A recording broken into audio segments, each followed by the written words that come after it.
Hello guys, this is Bhushan Gaikwad. Again आप सभी का स्वागत है फिर एक बार इस नए वीडियो लेक्चर में। और दोस्तों, इस वीडियो लेक्चर में हम बात करने वाले हैं that is common human diseases के बारे में। ठीक है, तो बेसिकली हमने बात की थी कि ये चैप्टर जो है वो दो पार्ट में डिवाइडेड है। पहले पार्ट में हमने हेल्थ को डिस्कस किया, इम्यूनिटी के बारे में डिस्कस किया, इम्यूनिटी के टाइप्स डिस्कस किए, एंटीजन एंटीबॉडी इंटरेक्शन के बारे में समझा।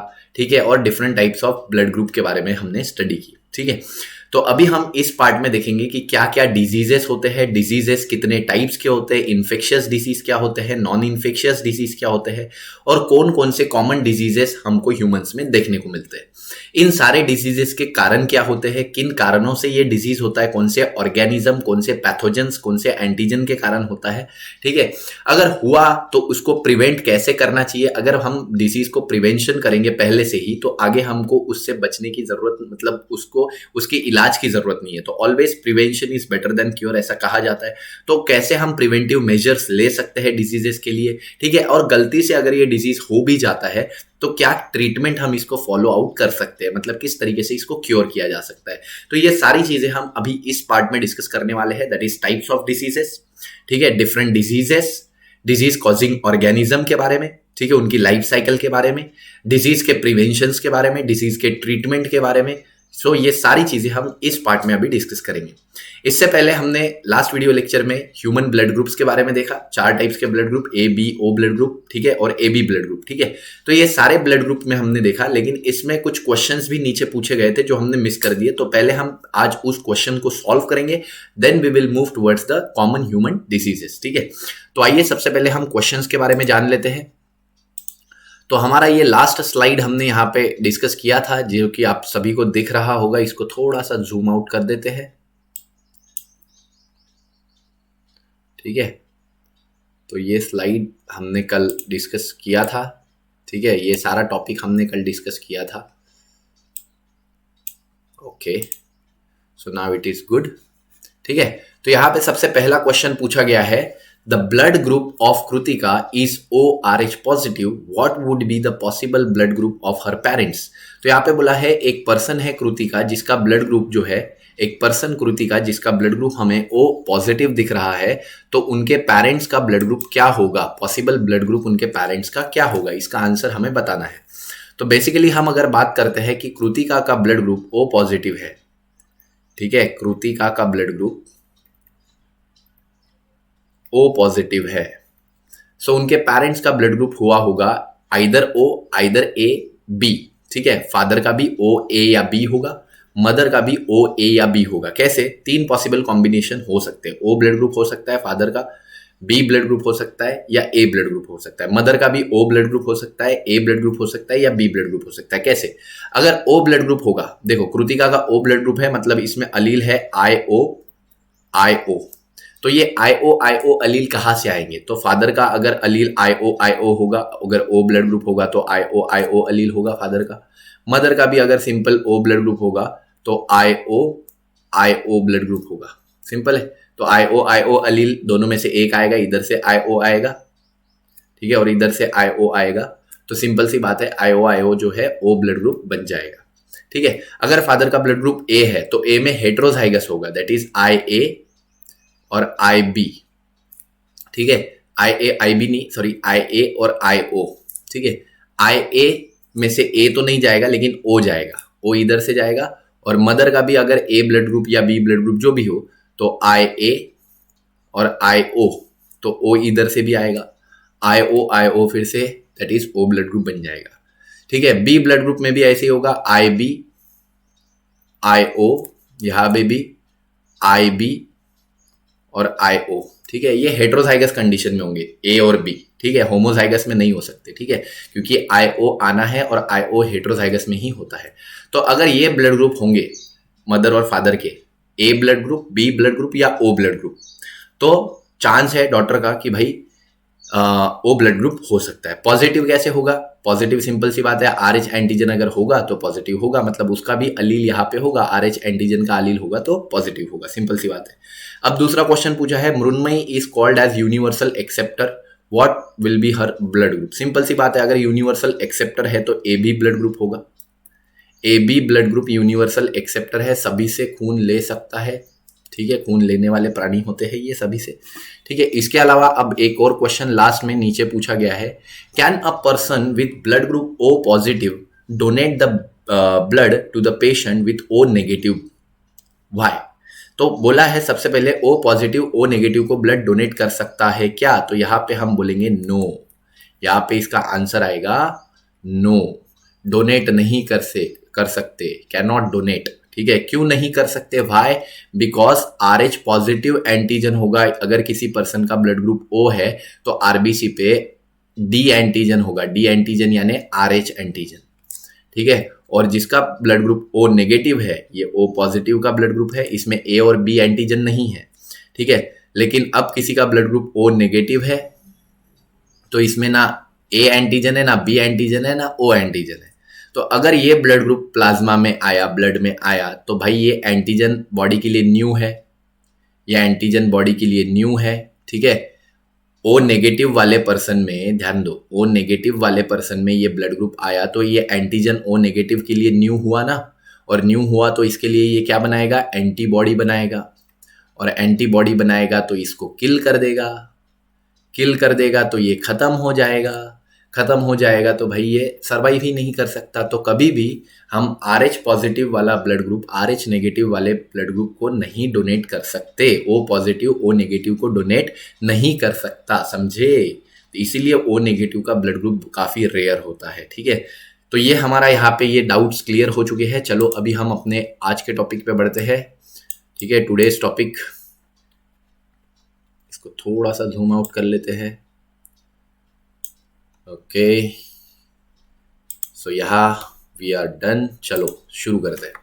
तो हम बात करते हैं कॉमन ह्यूमन डिजीजेस के बारे में। तो ह्यूमन डिजीज क्या होता है, डिजीज का डेफिनेशन सबसे पहले यहाँ पे देखो, डिजीज क्या बोला है, that is it is a disturbed और डीअरेंज्ड फंक्शनिंग ऑफ वन और मोर ऑर्गन और सिस्टम, ठीक है। तो यहाँ पे हमारे एक या एक से ज्यादा ऑर्गन का डिसफंक्शनिंग होता है, तो ऐसे कंडीशन को हम डिसीज बोलते हैं। मतलब हमारा स्टमक सही से काम नहीं करेगा, हमारा हार्ट सही से काम नहीं करेगा, हमारा लीवर काम नहीं करेगा, किडनी काम नहीं करेगी, फॉर एग्जाम्पल हमारे एक या एक से ज्यादा ऑर्गन की फंक्शनिंग में डिस्टर्बेंस आ जाता है, तो उसको हम डिसीज बोलते हैं। डिसीज यानी जो चीज प्रॉपर तरीके से नहीं हो रही है जैसे नॉर्मली होनी चाहिए, तो वैसे हम उस कंडीशन को डिसीज बोलते हैं।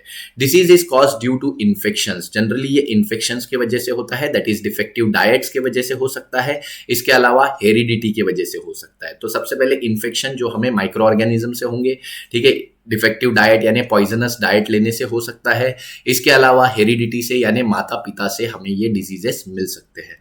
तो बेसिकली कोई भी डिजीज का हम डेफिनेशन कैसे बोलेंगे, that is dysfunctioning of one और मोर ऑर्गन्स और सिस्टम, डिसफंक्शनिंग, ठीक है। कोई ऑर्गन या कोई सिस्टम अगर प्रॉपरली फंक्शन नहीं कर रहा है तो ऐसे कंडीशन को डिसीज बोला जाता है। बड़ा सिंपल सा डेफिनेशन है, ठीक है।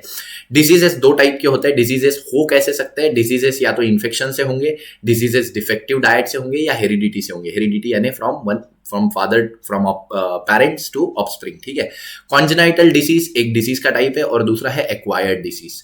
कॉन्जेनाइटल डिसीज, जो डिसीज हमें बाय बर्थ होते हैं, हमें माता पिता से मिलते हैं, ठीक है, that is most of the time इन डिसीजेस को हेरिडिटरी डिसीज बोला जाता है। The diseases which are transmitted from one generation to another generation. इसके अलावा कुछ डिसीज बाय बर्थ ही डेवलप हो जाते हैं बॉडी में, ठीक है।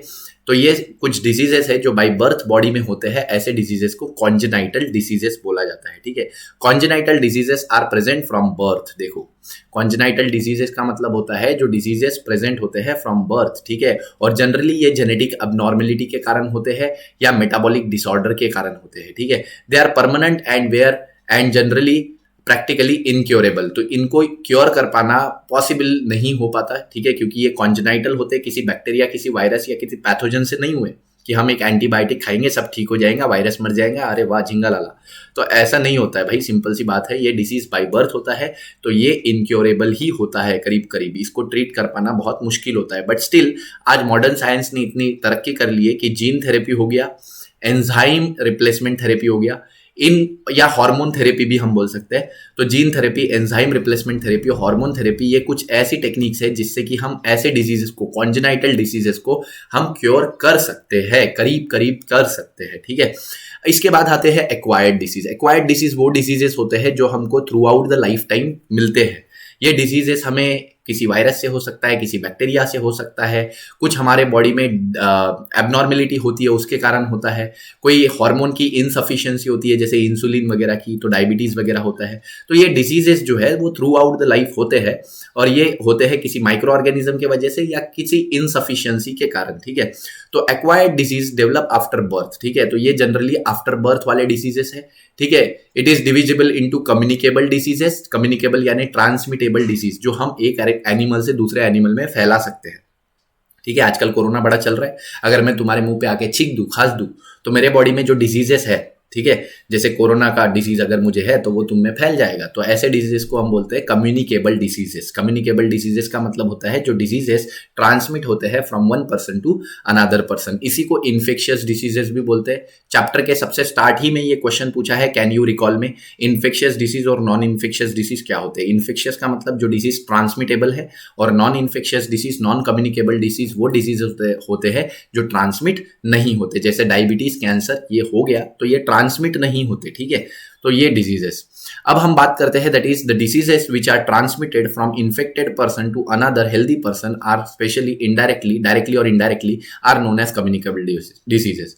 तो ये जो है ये डिजीजेस जो ट्रांसमिट होते हैं from one person to another person, ठीक है। तो ऐसे डिजीज को हम बोलते हैं दैट इज कम्युनिकेबल डिजीजेस। जैसे कि मलेरिया हो गया, मलेरिया, मेरे को मलेरिया हुआ, मेरे बॉडी को मच्छर काटा, मच्छर ने जाके तुमको काटा, तो मेरे बॉडी से उसने मलेरिया का पैरासाइट लिया, तुम्हारे बॉडी में डाल दिया, तो ये कम्युनिकेबल डिजीज हुआ। कोरोना वायरस का डिजीज कम्युनिकेबल डिजीज हुआ, ठीक है। कॉमन कोल्ड जो होता है कम्युनिकेबल डिजीज हुआ। टाइफॉइड, कॉलेरा कम्युनिकेबल डिजीज हुआ। जो डिजीजेस एक एनिमल से दूसरे एनिमल में फैलेंगे ऐसे डिजीजेस को कम्युनिकेबल डिजीज बोलेंगे। सिंपल सी बात है। The diseases that cannot be transmitted from infected person to another healthy person. तो infected person से healthy person में जो disease transmit नहीं होंगे, the disease which cannot be transmitted, ऐसे disease को हम बोलते हैं non communicable disease या non infectious disease। बड़ी सिंपल सी बात है इसमें, जैसे कि डायबिटीज हो गया, कैंसर हो गया, ठीक है, ये कुछ डिसीजेस है। इसके अलावा हाइपरथायरॉइडिज्म, हाइपोथायरॉइडिज्म, ठीक है, एडिसन्स डिसीज, ये सब हमने पढ़े हैं पहले। इनसफिशिएंसी ऑफ हार्मोन्स के कारण होते हैं। कशिंग्स डिसीज, ग्रेव्स डिजीज, ये डिजीज ट्रांसमिट नहीं होते, ठीक है, ये डिजीज ट्रांसमिट नहीं होते, तो they are non transmittable disease या नॉन इन्फेक्शियस डिसीज या नॉन कम्युनिकेबल डिजीजेस। समझ में आ चुका होगा आपको, ठीक है। Communicable disease are caused by the pathogens like viruses, bacteria, fungal, helminths, worms etcetera. Communicable disease जो एक एनिमल से दूसरे एनिमल में ट्रांसमिट होते हैं, फैला सकते हैं हम छींक छींक के, खास खास के, ठीक है, हाथ मिला के, गले मिल के, ठीक है।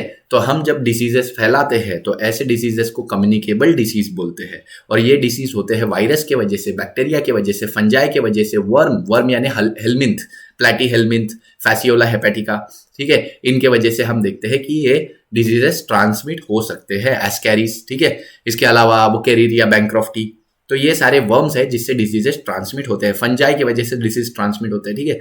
All this disease causing organism called as pathogens. ऐसे ऑर्गेनिज्म जो डिसीज को कॉज करते हैं उनको पैथोजेंस बोलते हैं। पैथोजन ये वर्ड जब भी सुनोगे तो हमेशा याद रखना ये वर्ड कोई अच्छा वर्ड नहीं है, इट इज ऑलवेज हार्मफुल, ठीक है। पैथोजन हमेशा वही ऑर्गेनिज्म होंगे जो डिसीज कॉज करेंगे।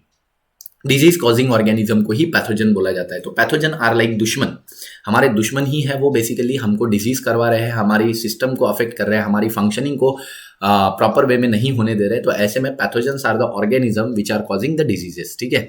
नेक्स्ट हम यहाँ पे कुछ ओके, यहाँ पे ये जो टेबल है ये तो मलेरिया का टेबल है, तो ये हम नेक्स्ट लेक्चर में देखेंगे मलेरिया के बारे में। अब हम बात करते हैं कि ये जो पैथोजेंस होते हैं ये ट्रांसमिट होते हैं फ्रॉम पर्सन टू पर्सन। कभी कभी तो ये डायरेक्ट कांटेक्ट से हो जाते हैं, जैसे मैंने तुमसे हाथ मिलाया, ये डायरेक्ट पैथोजन चले गए, मैंने ऐसा छींका, छींकने के बाद तुमसे हाथ मिला लिया तो डायरेक्ट ट्रांसमिट हो गया, ठीक है। इसके अलावा मैंने तुम्हारे मुंह पे छींक दिया डायरेक्टली तो ट्रांसमिट हो गए। तुमने मेरे कपड़े पहने हुए तो ट्रांसमिट हो गए, ठीक है। तो ऐसे डायरेक्ट कॉन्टैक्ट से डिजीजेस ट्रांसमिट होते हैं। कभी कभी इनडायरेक्टली डिजीजेस ट्रांसमिट होते हैं थ्रू वेक्टर्स। वेक्टर्स क्या होते हैं? कुछ मक्खियाँ, कुछ मच्छर, कुछ मॉस्किटो, कोई बग्स, कीड़े, ये डिजीजेस को ट्रांसमिट करते हैं from one person to another person. इनको वेक्टर बोला जाता है। वेक्टर क्या होता है? That is vector are some insects, mainly vector insects को बोला जाता है। इंसेक्ट क्या करते हैं? हमारे बॉडी से वो ऑर्गेनिज्म उठाते हैं जो डिसीज कॉज कर रहा है। जैसे मलेरिया प्लाज्मोडियम नाम के एक छोटे से वर्म से होता है, प्रोटोजुआ से, ठीक है। तो प्लाज्मोडियम ये प्रोटोजुआ जो है वो हमारे ब्लड में घूम रहा होता है जब हमको मलेरिया होता है। तो अगर मेरे को मलेरिया है, मेरे बॉडी में प्लाज्मोडियम घूम रहा है, तो ऐसे टाइम पे ये एक मॉस्किटो आएगा, खासकर फीमेल एनाफिलस मॉस्किटो, वो आएगा, वो मेरे को बाइट करेगा, अपना ब्लड सक करेगा, मेरे ब्लड में वो प्लाज्मोडियम का वो प्रोटोजुआ भी चले जाएगा। अब वो वेक्टर, वो जो मॉस्किटो है, वो मॉस्किटो किसी दूसरे एनिमल पे, किसी दूसरे हेल्दी पर्सन पे, समझो तुम्हारे या किसी और के, मेरे घर के किसी और के बॉडी के पर्सन पे जाके बाइट करेगा, तो फिर से वो जो उसके बॉडी में जो प्रोटोजुआ गया था, दैट इज प्लाज्मोडियम, वो दूसरे हेल्दी पर्सन में डालेगा और फिर वो डिसीज फैलेगा from me to my family, ठीक है, बट बाय मॉस्किटो। तो ऐसे डिजीजेस को हम बोलते हैं that is vector transmitted disease, vector borne disease, ऐसे डिजीज जो वेक्टर के थ्रू ट्रांसमिट हो रहे हैं। तो वेक्टर समझ गए होंगे आप लोग क्या होता है। वेक्टर वो ऑर्गेनिज्म होता है जो डिसीज को ट्रांसमिट करने में हेल्प करता है। Many pathogens use another organism the vector to reach us, ठीक है। तो कुछ ऑर्गेनिज्म, कुछ पैथोजन हम तक पहुंचने के लिए वेक्टर का सहारा लेते हैं, समझे। The vectors are actually parasites which are regularly come across। तो वेक्टर जनरली पैरासाइट्स होते हैं जो कि हमारे बॉडी से खून सक करते हैं, तो ये रेगुलरली हमारे कांटेक्ट में होते हैं। Parasite is an organism that live on our body of other organism and derive its nutrition from that of the host organism. Parasite क्या होता है, देखो पैरासाइट ये वर्ड भी पैथोजन जैसा ही दुश्मन वर्ड है। पैरासाइट जिस थाली में खाता है उसी में छेद करता है, सिंपल सी बात है।